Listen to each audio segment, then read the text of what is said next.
ನೀವು ಕಬ್ಬು ಬೆಳಿತೀರಿ, ಇದೇ ಭೂಮಿನ ಕಬ್ಬು ಕೊಡ್ತೈತಿ.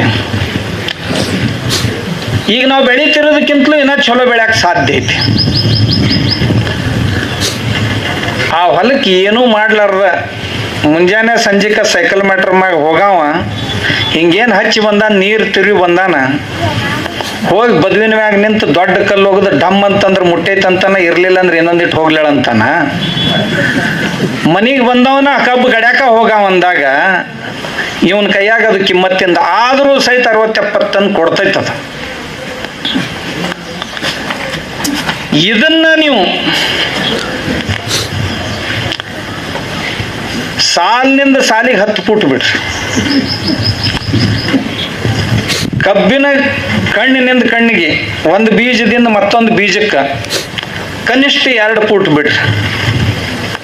ಒಂದು ಸಣ್ಣ ತೆಗ್ದಂಗೆ ಮಾಡಿ ಒಂದು 20 ಫೂಟ್ ಸಗಣಿ ಗೊಬ್ಬರ ಹೋಗಿರು, ಒಂದು 20 ಬುಟ್ಟಿ, ಅದಕ್ಕೆ 20 ಕಿಲೋ ಅಂದ್ರೆ ಒಂದು 2 ದೊಡ್ಡ ಬುಟ್ಟಿನೇ ಹಿಡಿತೈತೆ. ಒಗೆದು ಸುಮ್ಮನೆ ಒಂದಿಷ್ಟು ಡ್ರಿಪ್ ಮಾಡ್ರಿ. ಬೇಡ ನೀವೇನು ಹಾಸ್ತೀರಿ ಹಾಸ್ರಿ ನೀರು, ನೀವೇನೂ ಮಾಡಕ್ಕೆ ಹೋಗ್ಬೇಡ್ರಿ. 80 ಟನ್ನಿಗೆ ಕಡಿಮೆ ಬಿತ್ತಂದ್ರೆ ನಾನು ಕೇಳಕ್ಕೆ ಬರ್ರಿ, ಅದಕ್ಕಿಂತ ಹೆಚ್ಚಾತಂದ್ರೆ ನಿಮ್ದು, ಏನು ಮಾಡಕ್ಕೆ ಹೋಗ್ಬೇಡ್ರಿ. ಅದಕ್ಕೆ ಏನು ಬೇಕು ಅದನ್ನು ಕೊಡ್ಬೇಕಂದ್ರೆ ನಾವೇನು ಮಾಡೀವಿ, ಒಕ್ಕಲ್ತನ ಮಾಡೋದು ಅಂತಂದ್ರೆ ರಸಗೊಬ್ಬರ ಸುರುವುದಷ್ಟ ಒಕ್ಕಲ್ತನ ಅಂತ ತಿಳ್ಕೊಂಡಿವಿ. ಅದು ಏನು ಮಾಡ್ತೈತೆ ರಸಗೊಬ್ಬರ? ಭೂಮಿ ಹಾಳು ಮಾಡ್ತೈತೆ, ಭೂಮಿ ಹಾಳು ಮಾಡ್ತೈತೆ ರಸಗೊಬ್ಬರ. ಅದು ಬಳಕೆ ಆಗೋದು 20%, 80% ವಿಷ ಭೂಮಿಯ ಕೆಳಗಡೆ ಒಂದು ಪದರ ತಯಾರಾಗೈತೆ, ಅದ್ರದ್ದು ಪದರ ತಯಾರಾಗ್ತದೆ ಭೂಮಿ ಒಳಗೆ. ಬರೆದಾರ ನಮ್ಮ ಶಿರೋಳ ಶಂಕರಾರೂಢ ಸ್ವಾಮೀಜಿಯವರು ಆಗಮಿಸ್ತಾ ಇದ್ದಾರೆ, ಅವರನ್ನು ನಾನು ಸ್ವಾಗತಿಸ್ತಾ ಇದ್ದೀನಿ.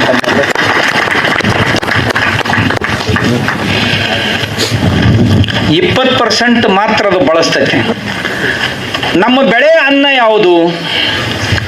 ನಮ್ಮ ಬೆಳೆ ಅನ್ನ ಪ್ರತಿ ನಿಮಿಷಕ್ಕೂ ಸಹಿತ ಭೂಗರ್ಭದಲ್ಲಿ ಮೃತ್ಯುವನ್ನು ಹೊಂದ್ತಾ ಇರುವಂಥ ಬ್ಯಾಕ್ಟೀರಿಯಾಗಳ ಪಾರ್ಥಿವ, ಅವುಗಳ ಶರೀರ ಪಾರ್ಥಿವ ಏನೈತಲ್ಲ, ಆ ಪಾರ್ಥಿವ ನಮ್ಮ ಬೆಳೆಗಳಿಗೆ ಅನ್ನ. ಅದು ಪ್ರತಿ ನಿಮಿಷಗಳಿಗೂ ಸಹಿತ ಸಾವಿರಾರಲ್ಲ ಲಕ್ಷಗಟ್ಟಲೆ ಹುಟ್ಟತಾವು, ಲಕ್ಷಗಟ್ಟಲೆ ಸಾಯ್ತಾವು. ನಮ್ಮಂಗ ಅವು 100 ವರ್ಷ ಆಯುಷ್ಯ ತಗೊಂಡು ಬಂದು ಅಲ್ಲವು. ಸಿಕ್ಕಾಪಟ್ಟೆ ಹುಟ್ಟತಾವು, ಸಿಕ್ಕಾಪಟ್ಟೆ ಸಾಯ್ತಾವು. ಅವು ಭೂಮಿಯೊಳಗೆ ಈ ರಾಸಾಯನಿಕ ಗೊಬ್ಬರ ಹೋಗಿ ಏನು ಮಾಡುತ್ತೆ ಅಂದ್ರೆ ಅವುಗಳನ್ನು ಕೊಲ್ತದ. ಹೆಚ್ಚು ಕೊಂದಿತು ಅಂತಂದ್ರೆ ಹೆಚ್ಚು ಬೆಳೆ ಚಲೋ ಇರ್ತಾವು. ಎಲ್ಲಿ ತನ ಭೂಮಿಯೊಳಗೆ ಬ್ಯಾಕ್ಟೀರಿಯಾ ಇರುತ್ತನ. ಆಮೇಲೆ ಭೂಮಿಯೊಳಗೆ ಬ್ಯಾಕ್ಟೀರಿಯಾನ ತೀರಿ ಹೋತು ಅಂತಂದ್ರೆ ಸಾಯೋರು ಯಾರಲ್ಲಿ?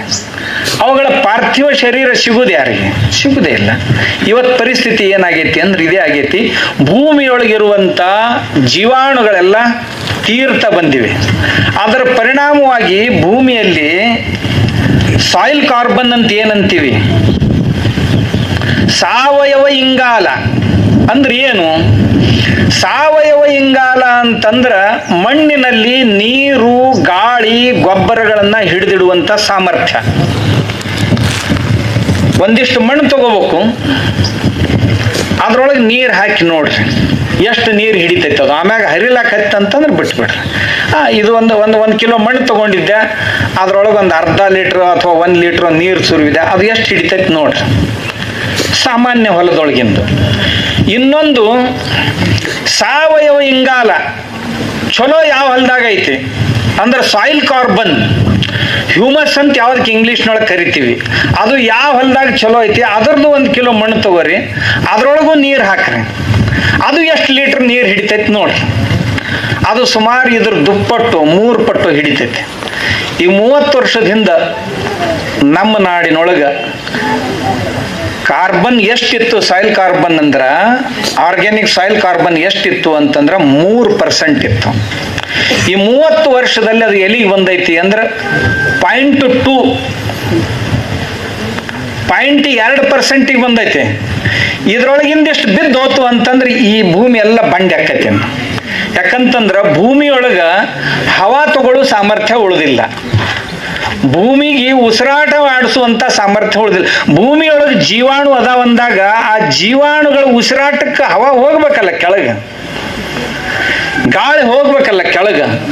ನೀರು ಬಿತ್ತು ಅಂತಂದ್ರೆ ನೀರು ಕೆಳಗೆ ಇಳಿಬೇಕಲ್ಲ. ಮಳೆ ಸಾಕಷ್ಟು ಬೀಳ್ತದ, ಮಳೆ ಸಾಕಷ್ಟು ಬಿತ್ತು ಅಂದ್ರೆ ನೀರು ಹೋಗ್ತೈತೆ ಅಂತ ಹಿಂಗೇನಲ್ಲ.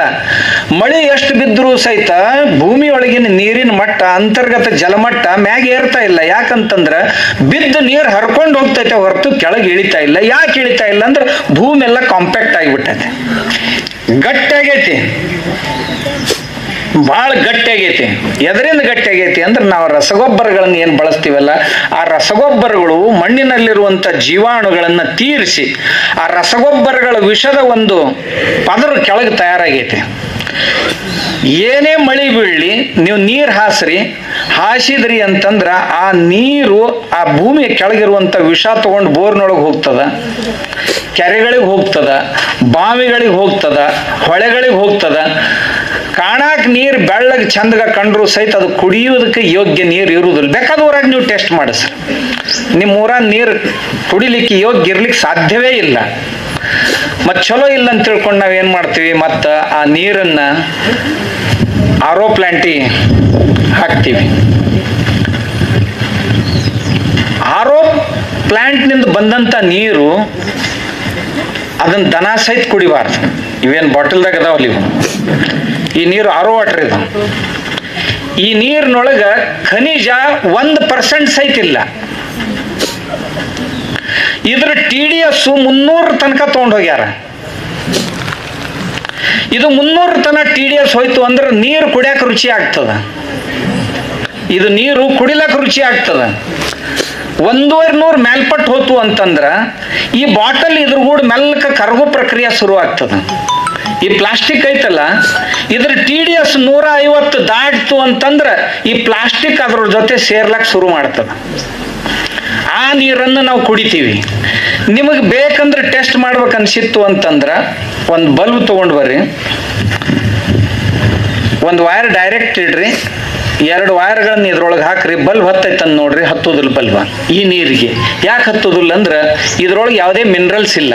ಮಿನರಲ್ಸ್ ಇತ್ತು ಅಂತಂದ್ರೆ ಅರ್ಥಿಂಗ್ ಆಗ್ತದ, ಅರ್ಥಿಂಗ್ ಆತಂದ್ರೆ ಲೈಟ್ ಹತ್ತದ. ನಿಮಗೆ ಟೆಸ್ಟ್ ಮಾಡೋದಿತ್ತಂದ್ರೆ ಬೇಕಾದಾಗ ಮಾಡಿ ನೋಡ್ರಿ ಈ ನೀರನ್ನು. ಇದೇ ನಿಮ್ಮ ಬಾವಿ ನೀರು ತೊಗೊಂಡು ಬರ್ರಿ, ಹೊಳಿ ನೀರು ತೊಗೊಂಡು ಬರ್ರಿ, ಹಚ್ಚ್ರಿ, ತತ್ಕ್ಷಣ ಬಲ್ಬ್ ಹತ್ತೈತಿ. ಯಾಕಂದ್ರೆ ಅದ್ರೊಳಗೆ ಮಿನರಲ್ಸ್ ಅದಾವ, ಮಿನರಲ್ಸ್ ಅದಾವು. ಆದ್ರೆ ಅದ್ರೊಳಗೆ ವಿಷ ಸೇರಿಸಿವಿ ನಾವು ಹೊಲ್ದಂದು.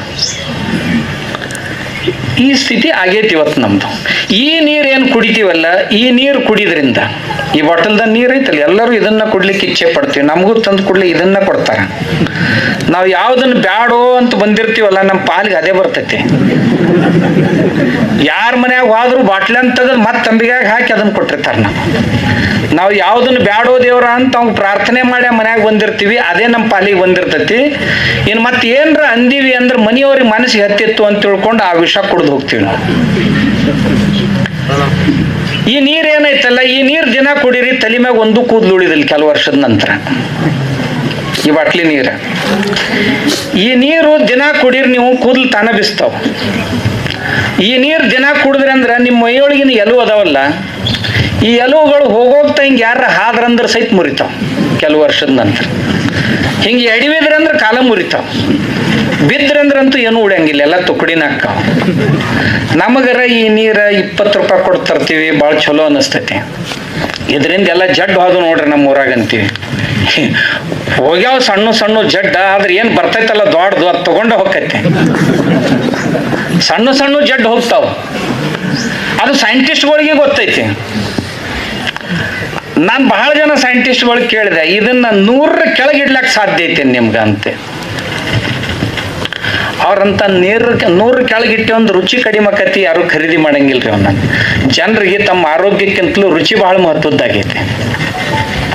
ನಮ್ಮ ಜನರಿಗೆ ತಮ್ಮ ಆರೋಗ್ಯದ ಸುರಕ್ಷೆಗಿಂತಲೂ ನೀರಿನ ರುಚಿ ಬಹಳ ಮುಖ್ಯ ಆಗೈತೆ. ಬಜಾರ್ದೊಳಗೂ ಸಹಿತ ನಾಲಿಗೆ ಕೇಳಿ ಊಟ ಮಾಡ್ತೀವಿ, ಹೊಟ್ಟೆ ಕೇಳಿ ಊಟ ಮಾಡಂಗಿಲ್ಲ. ಹೊಟ್ಟೆ ಕೇಳ್ರಿ ನಿನ್ಗೆ ಏನು ಬೇಕಂತ ಅದೆಲ್ಲ ಹೇಳ್ತೈತೆ, ನಾಲಿಗೆ ಕೇಳ್ರಿ ಶಕ್ಕದ್ದನ್ನು ಜಡಿತೈತೆ. ನಾಲಿಗೆ ಹೊಟ್ಟಿಗೆ ಎಂದು ತಾಳ್ಮೇಳೆ ಕುಂತಿಲ್ಲ. ಅವು ಎರಡಕ್ಕರೊಳಗೆ ಎಂದು ಹೊಂದಾಣಿಕೆ ನಾವು ಮಾಡಿಸೋ ಪ್ರಯತ್ನ ಮಾಡಿಲ್ಲ. ನಾನೀಗ ಹೇಳ್ತಾ ಇರೋದು ನೀರಿನ.